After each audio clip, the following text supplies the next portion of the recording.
জান্নাতি মেহমান হয়ে যায় তারা কি আবার জাহান্নামে যাবেনি? না যারা জান্নাতে একবার ঢুকে যাবে তারা আর জাহান্নামে যাবে না। সুবহানাল্লাহ বলেন। যারা একবার জান্নাতে ঢুকে যাবে তারা জাহান্নামে যাবে না। অতএব আমি আর আপনি যারা এই জান্নাতের বাগানের মধ্যে বসলাম, আমার আল্লাহ যেন এই দুনিয়ার জান্নাতের বাগানের উসিলায় কাল হাশরের ময়দানেও যেন জান্নাতের মেহমান বানাইয়া আমাকে এবং আপনাদেরকে জান্নাতে পাঠায়া দেয়। সুবহানাল্লাহ। আমার বাবারা, বন্ধুরা, এই মাহফিলে যারা আমরা এসেছি, আমরা কি পৃথিবীর মধ্যে চিরকাল বাঁচতে পারবো কিনা? বাঁচতে পারবো? এই পৃথিবীর মধ্যে আমরা কি চিরস্থায়ী না ক্ষণস্থায়ী? আমার বাবারা, বন্ধুরা, এটা আমাদের দিলের বিশ্বাস আছে কি নাই? মৃত্যুবরণ আমি আর আপনি করব। বড় আফসোসের বিষয়, সারাদিনে একবারও মৃত্যুর কথা চিন্তা হয় নাই। হইছে? মৃত্যুবরণ আপনারও হবে, আমারও হবে। আফসোসের বিষয় হলো সারাদিনে একবারও আপনার মনের মধ্যে প্রশ্ন আসলো না, হাই রে 70 বছর বয়স হয়ে গিয়েছে, 60 বছর বয়স হয়ে গিয়েছে, 50 বছর বয়স হয়ে গিয়েছে।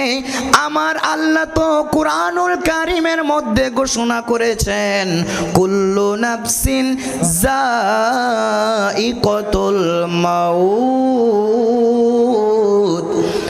আমার আল্লাহ তো বলেছেন প্রত্যেকটা মানুষকেই মৃত্যুবরণ করতে হবে। ঠিক না কথা? প্রত্যেকটা নফসকে মৃত্যুবরণ করতে হবে। না জানি আজকেই আমার মৃত্যু হয়, এই চিন্তাটা তো আমাদের মধ্যে আসে নাই। কথা বলেন ঠিক কিনা? এই দুনিয়ার মধ্যে অনেক মানুষ পাওয়া যাবে যারা আমার আল্লাহকে বিশ্বাস করে না। কথা বলেন। এই দুনিয়ার মধ্যে অনেক মানুষ আপনি পাবেন, আমি পাবো, যারা নবীকে বিশ্বাস করে না। কথা বলেন ঠিক কিনা? আমার বাবারা, বন্ধুরা, ভাইরা, এই দুনিয়ায় অনেক মানুষ আপনিও পাবেন, আমিও পাবো, যারা আখিরাতকেও বিশ্বাস করে না। ঠিক না? আখিরাতকেও বিশ্বাস করে না। কিন্তু এক জায়গার মধ্যে আসলে দুনিয়ার সমস্ত ধর্মের মানুষ, দুনিয়ার সমস্ত বর্ণের মানুষ সবাই এক বাক্যে স্বীকার করে, আমরা সবাই মৃত্যুবরণ করব। ঠিক না? এই মৃত্যুবরণ করব, এইখানে আপনি কেউই একজন আল্লাহকে বিশ্বাস করে, আবার কেউই 100 আল্লাহকে বিশ্বাস করে। নাউজুবিল্লাহ বলেন। সবাই একই পথের, একই মতের মানুষ নয়, কিন্তু এক জায়গার মধ্যে আসলে সবাই এক বাক্যে বিশ্বাস করতে রাজি আছে যে আমরা সবাই মৃত্যুবরণ করব। কথা বলেন ঠিক কিনা? আমার বাবারা, বন্ধুরা, ভাইয়েরা, আমি আর আপনি যেহেতু মৃত্যুবরণ করব, এই মৃত্যু নিয়েই আজকে আপনার সম্মুখে কিছু কথা আমি বলে যাচ্ছি। আল্লাহ রাব্বুল আলামিন কুরআনুল কারীমের মধ্যে ঘোষণা করেছেন, ওয়াল তানজুর নাফসান মা কদ্দামাত লিগাদিন। আমার আল্লাহ রাব্বুল আলামিন বলেন, মানুষের উচিত তারা যেন আগামী কালের জন্য কি সঞ্চয় করেছেন তা নিয়ে চিন্তা করা। তা নিয়ে কি করা? চিন্তা করা। আগামীকাল বলতে রবিবারের কথা বলা হয় নাই। কিসের কথা বলা হয় নাই? আগামীকাল বলতে আখিরাতের কথা বলা হয়েছে, অন্ধকার কবরের কথা বলা হয়েছে। আমার বাবারা, বন্ধুরা, ভাইয়েরা, আমার আল্লাহ বলতেছেন মানুষের উচিত তারা আখিরাতের জন্য কি সঞ্চয় করতেছেন তা নিয়ে চিন্তা করা। তা নিয়ে কি করা? চিন্তা করা। কিন্তু বড় আফসোসের বিষয়, আমাদের ঘর টিনের থাকলে মাথার মধ্যে চিন্তা থাকে বিল্ডিং করব, কথা বলেন ঠিক কিনা? আমাদের মধ্যে একতলা ঘর থাকলে চিন্তা থাকে এটাকে দুতলা করতে হবে, কথা বলেন ঠিক কিনা? একটা ব্যবসার প্রতিষ্ঠান থাকলে চিন্তা আসে দুইটা ব্যবসার প্রতিষ্ঠান করব। যদি মাসে 50,000 টাকা ইনকাম করি, মাথার মধ্যে চিন্তা থাকে 1 লক্ষ টাকা মাসে ইনকাম করব, কথা বলেন ঠিক কিনা? আমার বাবারা, বন্ধুরা, ভাইরা, আমরা টাকার জন্য, বাড়ির জন্য, গাড়ির জন্য, নারীর জন্য সবাই চিন্তিত, ঠিক না? সবাই চিন্তিত টাকার জন্য, সবাই চিন্তিত নারীর জন্য, সবাই চিন্তিত গাড়ির জন্য। সন্তানদেরকে ভালোভাবে পড়ালেখা করাবো, এইটা নিয়ে আমরা সবাই চিন্তিত রয়েছি। কিন্তু আমার আল্লাহ ডাক দিয়ে বলেন, বান্দা তোমাদের এই সমস্ত চিন্তা শেষ হয়ে যাবে যখন মালাকুল মউত আজরাইল তোমাকে ধরে ফেলবে, কথা বলেন ঠিক কিনা? বাড়ির চিন্তা থাকবে না, গাড়ির চিন্তা থাকবে না, সম্পদের চিন্তা থাকবে না, কোনো চিন্তা ওই দিন থাকবে না। ও বন্ধুরে আমার, সেই আল্লাহ বলতেছেন, বান্দা এই সব কিছু তুমি দুনিয়ায় রেখে চলে যাইবা ওই অন্ধকার কবরে। সেই অন্ধকার কবরে কতদিন তুমি থাকবা তা তুমি নিজেও বলতে পারবা না, কথা বলেন ঠিক কিনা? বাবা আমার, বন্ধুরে আমার, এই দুনিয়ার মধ্যে আসলাম, কারো বছর 30 হলো, কারো বছর 50 হলো, কারো বছর 60 হলো। আপনাদের কাছে আমি প্রশ্ন রাখলাম, আপনারা বলে দেন দুনিয়ায় আসার আগে আপনারা কোথায় ছিলেন? কোথায় ছিলেন? এই দুনিয়ায় আসার আগে রূহের জগতে ছিলেন, কথা বলেন ঠিক কিনা? ও বন্ধুরে আমার, রূহের জগতের মধ্যে হাজার হাজার লক্ষ লক্ষ বছর ওই রূহের জগতের মধ্যে আপনি ছিলেন, কথা বলেন ঠিক কিনা? হাজার হাজার লক্ষ লক্ষ বছর পর্যন্ত আপনি রূহের জগতের মধ্যে ছিলেন। মায়ের গর্ভের মধ্যে আসলেন আমার বাবারা, বন্ধুরা। 10 মাস মায়ের গর্ভের মধ্যে থাকার পর, এই দুনিয়ার মধ্যে আসার পর আপনার বছর 60 বছর হলো। আমার আল্লাহ বলেন 60 বছর তোমার মেয়াদ দেওয়া হলো। এই 60 বছর মেয়াদের পর তুমি অন্ধকার কবরে চলে যাইবা, কথা বলেন ঠিক কিনা? এইবার আপনার কাছে জানতে চাই, 60 বছর দুনিয়ার মধ্যে থাকার পর আমি আর আপনি অন্ধকার কবরে চলে গেলাম। এইবার বলেন তো বাবা আমার, ওই অন্ধকার কবরে আপনি কত বছর থাকবেন তার কি কোনো গ্যারান্টি আপনি দিতে পারবেন কিনা? দিতে পারবেন? আমার বাবারা, বন্ধুরা, আমার আল্লাহ কোরআনুল কারীমের মধ্যে ঘোষণা করেন, বিসমিল্লাহির রহমানির রহিম, ফাইযা জাআ আজালুহুম লা ইয়াস্তাখিরুনা সাআতাও ওয়া লা ইয়াস্তাকদিমুন। আল্লাহু আকবার বলি।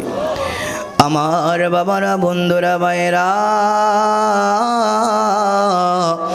আমার আল্লাহ রব্বুল আলামিন, আমার আল্লাহ রব্বুল আলামিন বলেন, ও পৃথিবীর মানুষ, তোমাদের প্রত্যেককেই আমি আল্লাহ নির্ধারিত সময় দিয়ে পাঠিয়েছি, কথা বলেন ঠিক কিনা? যখন তোমাদের সময় হয়ে যাবে, ফাইযা জাআ আজালুহুম লা ইস্তাখিরুনা সাআতাও ওয়া লা ইস্তাকদিমুন, যখন তোমাদের মৃত্যুর সময় গনিয়ে যাবে তখন এক মুহূর্তের জন্য আগ পিছ করা হবে না। ওই সময় তোমাকে মৃত্যুবরণ করতে হবে, মৃত্যুবরণ করতে হবে। আমার বাবারা, বন্ধুরা, ভাইরা, তাহলে আমরা এই পৃথিবীতে মেয়াদ নিয়ে এসেছি, কথা বলেন ঠিক কিনা? এই পৃথিবীতে তো অনেক কিছুর মেয়াদ আছে, বাজারের মধ্যে অনেক কিছুর পণ্যের মধ্যে লিখে দেয় 5 বছরের মেয়াদ, 2 বছরের মেয়াদ, 3 বছরের মেয়াদ, 15 দিনের মেয়াদ। কথা বলেন ঠিক কিনা? আপনি আর আমি যখন মায়ের গর্ভের মধ্যে 120 দিন যখন আপনার আর আমার মায়ের গর্ভে হলো, 120 দিন পর আমার আল্লাহ ফেরেশতার মাধ্যমে মায়ের গর্ভে আমাদের মধ্যে রূহ প্রবেশ করিয়েছেন। কথা বলেন ঠিক কিনা? তার সাথে সাথে আমার আল্লাহ রব্বুল আলামিন মায়ের গর্ভে যেমনি করে আপনার রূহটা প্রবেশ করিয়েছেন, সাথে সাথে আপনার কতদিন পর্যন্ত এই দুনিয়ার মধ্যে আপনার শরীরের সাথে রূহটা থাকবেন তার মেয়াদ তো আমার আল্লাহ ফিট করে দিয়েছে। কথা বলেন ঠিক কিনা? এই শরীরের সাথে মেয়াদ থাকলে আমি আর আপনি মানুষ, ঠিক না? এই শরীরের সাথে রূহ থাকলেই আমি আর আপনি মানুষ। যখন এই শরীর থেকে রূহটা বের করা হবে, আপনার নাম জাব্বার হতে পারে, আপনার নাম খালেক হতে পারে, আপনার নাম আবু বক্কর হতে পারে। মৃত্যুবরণ করার সাথে সাথে আপনাকে দুনিয়ার মানুষ বলবে অমুক ব্যক্তির লাশ। কথা বলেন? আপনাকে আর জাব্বার বলবে, ঘোষণা করবে না। মসজিদের মাইক দিয়ে এলহান হয়ে যাবে জানাজার নামাজ অমুক সময়। কথা বলেন ঠিক কিনা? মরহুমের জানাজার নামাজ 5টার সময়, 4টার সময়। আপনাকে আর নাম বলে পৃথিবীর মানুষ ডাকবে না, আপনার নাম হয়ে যাবে লাশ। কথা বলেন ঠিক কিনা? আমার বাবারা, বন্ধুরা, ভাইরা, সে আল্লাহ রব্বুল আলামিন বলেন, ও বান্দা কোন দুনিয়ার মধ্যে পড়ে আমি আল্লাহকে আজকে ভুলে গেলা? আমি আল্লাহ তোমাদেরকে জানায়া দিলাম, যখন মালাকুল মউত তোমাদের কাছ থেকে জানটা কবজ করার জন্য ছুটে আসবে, যদি তুমি বেনামাজি হও, যদি তুমি সুদখোর হও, যদি তুমি নেশাখোর হও, যদি তুমি ঘুষখোর হও, শুনে নাও, যখন আমার মালাকুল মউত আজরাইল তোমার কাছে আসবে, তখন ভয়ঙ্কর রূপ নিয়ে তুমি বান্দার কাছে আমার মালাকুল মউত আজরাইল উপস্থিত হবে। কি হবে? বড় ভয়ঙ্কর চেহারা নিয়ে তোমার কাছে উপস্থিত হবে। ওরে বান্দা শুনে নাও, সাকরাতুল মউত, মৃত্যুর যন্ত্রণা বড় কঠিন, মৃত্যুর যন্ত্রণা বড় কষ্টের। ও বান্দা শুনে নাও, তোমাদের যখন জানটা কবজ করা হবে, একটা খাসিকে জবাই না করে জীবিত অবস্থায় তার পা থেকে মাথা পর্যন্ত একটা খাসির চামড়া চুললে যেরকম কষ্ট একটা খাসি পাবে, তার চেয়েও কঠিন কষ্ট তুমি বান্দার রূহ কবজের সময় হবে। শুধু তাই নয়, আমার বাবারা, বন্ধুরা, মুফাসসিরে কেরাম বলতেছেন, বৎকার বান্দার মৃত্যুর সময় যখন ঘনিয়ে আসবেন, আজরাইল যখন তার কাছে ছুটে আসবেন, তখন তার শরীরের মধ্যে যখন আজরাইল থাপা দিতে আসবেন, তার রূহটা ছোটাছুটি করা শুরু করবে।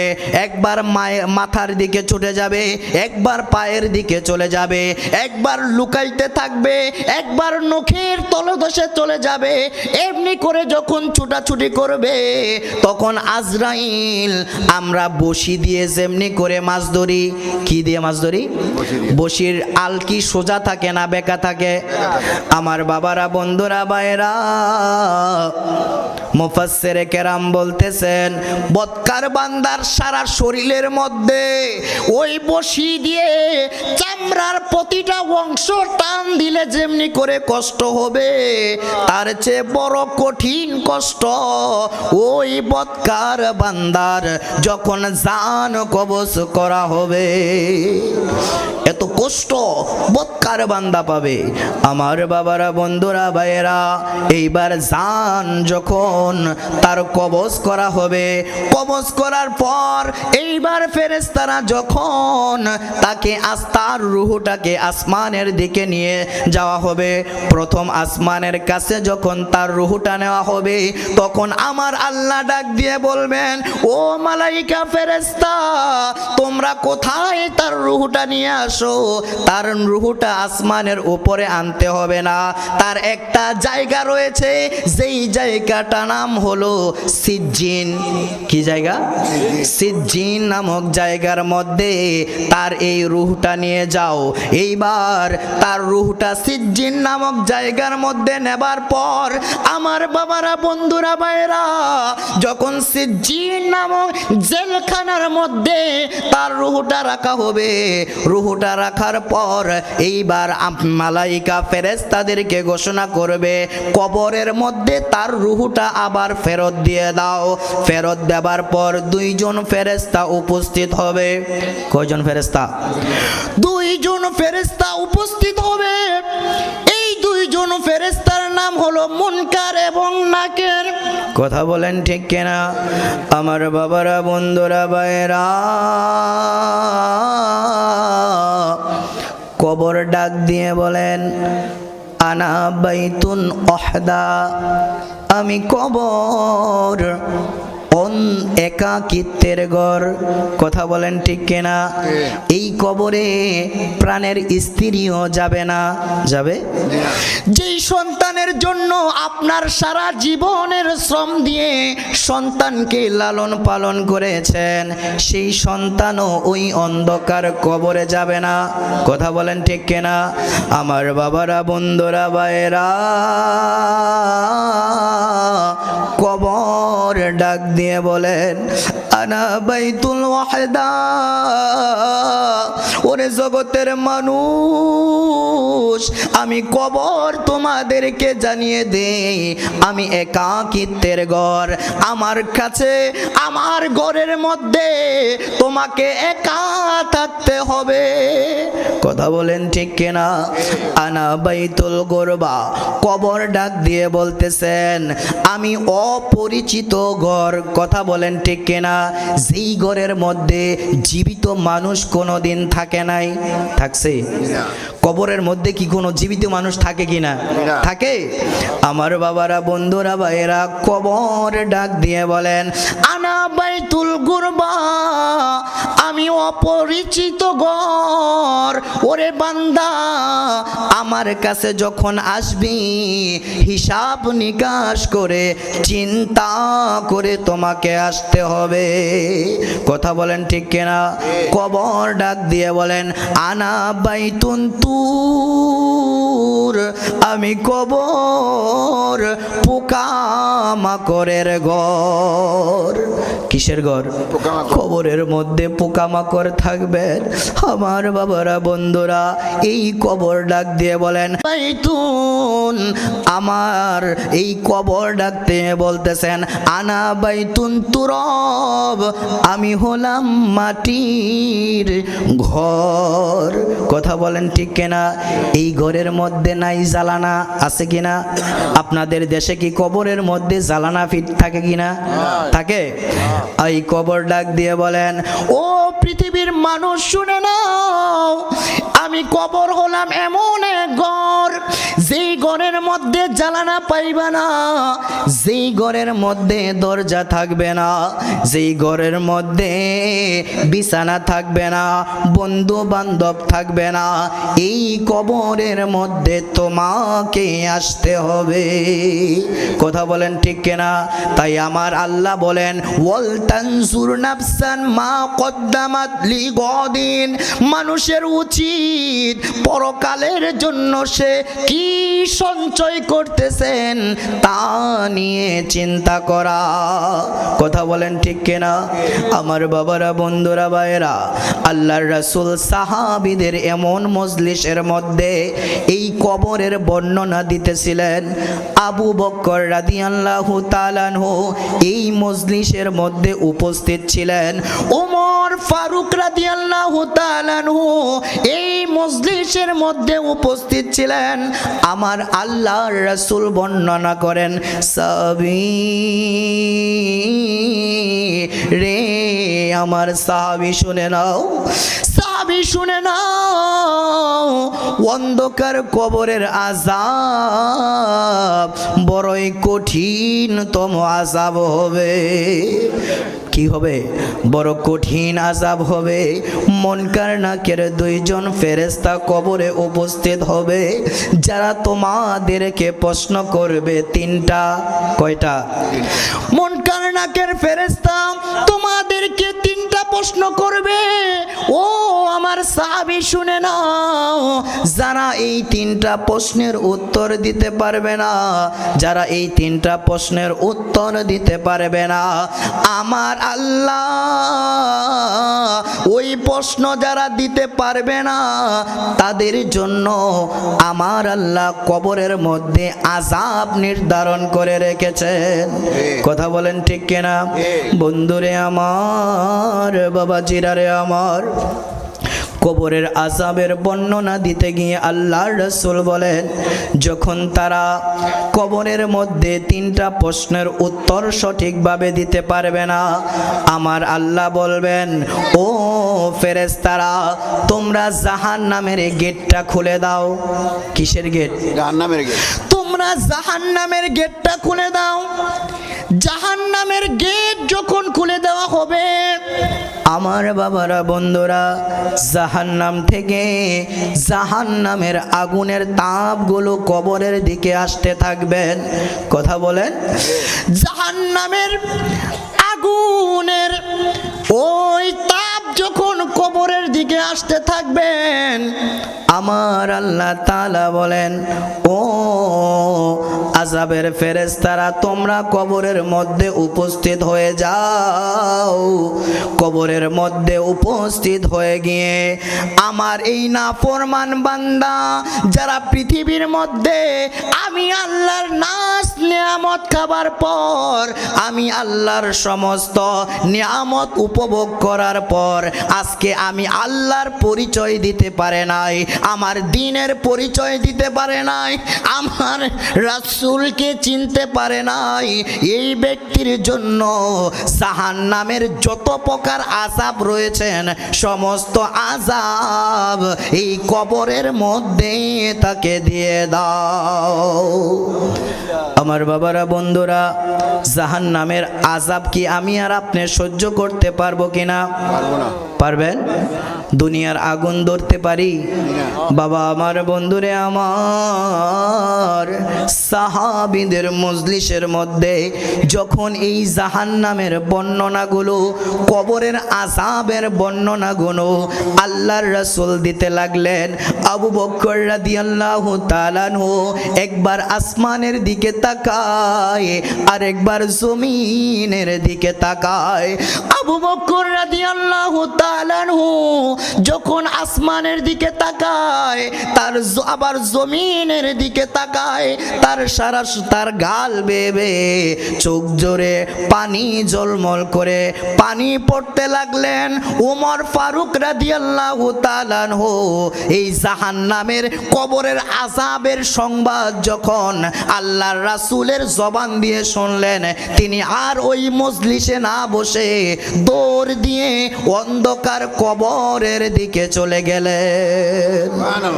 আমার বাবারা, বন্ধুরা, কবরের পাশে গিয়ে ওমর রাদিয়াল্লাহু তাআলা আনহু বলতেছেন, হায় রে কবর, রে কবর, আমি ওমর রাদিয়াল্লাহু তাআলা আনহু আজকে যদি একটা গাছের পাতা হইতাম, তাহলে গাছ থেকে শুকিয়ে আমি মাটিতে পড়ে যাইতাম, আমার কোনো আমার কোনো হিসাব তোর কবরের মধ্যে দিতে হতো না।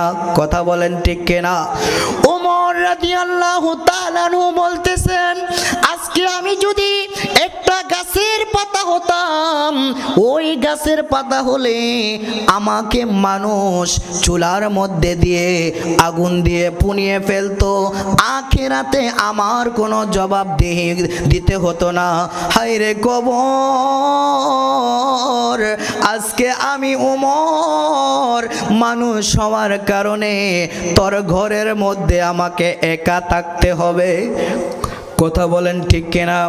আপনাদের কাছে জানতে চাই, ওমর রাদিয়াল্লাহু তাআলা আনহু জান্নাতি না জাহান্নামী? জান্নাতি। ওমর রাদিয়াল্লাহু তাআলা আনহুর ব্যাপারে আল্লাহর রাসূল বলেন, ও ওমর, ওমর ফিল জান্নাহ, ওমর তুমি জান্নাতি। সুবহানাল্লাহ বলেন। আবু বকরের ব্যাপারে বললেন, ও আবু বকর তুমি জান্নাতি। উসমানের ব্যাপারে বললেন, ও ওমর তুমি জান্নাতি। আলীর ব্যাপারে বললেন, ও আলী তুমি জান্নাতি। কথা বলেন ঠিক কিনা? এই জান্নাতি সাহাবী হবার পরেও অন্ধকার কবরের চিন্তায়, অন্ধকার কবরের আযাবের চিন্তায় তারা বিবর ছিলেন। বড় আফসোসের বিষয়, আজকে আমি আর আপনি জন্ম থেকে বুঝ হবার পর থেকে গুনাহ করতে করতে আজকে বয়স 60 হয়ে গিয়েছে, আজকে বয়স 70 হয়ে গিয়েছে, আজকে বয়স 50 হয়ে গিয়েছে, এখনো পর্যন্ত আমরা কবরের চিন্তা করি না। কথা বলেন? এখন পর্যন্ত কবরের চিন্তা করি না। অতএব দেখা যাচ্ছে এত গুনাহ আমি আর আপনি করছি, জীবনে একটা গুনাহ যদি সমাজের মানুষের কাছে প্রচার হয়ে যায়, সেই উঁচু মাথা নিয়ে আমি আর আপনি সমাজে চলাফেরা করি, একটা অপকর্ম প্রকাশ হয়ে গেলে আমাদের উঁচু মাথা আর উঁচু থাকবে না। কথা বলেন ঠিক কিনা? কিন্তু আমাদের ব্যবসা হয়, আমরা এমন ভাবে চলাফেরা করি, আমাদের এমন কথাবার্তা মনে হয় আমরা জান্নাত কিনে ফেলেছি। ঠিক না?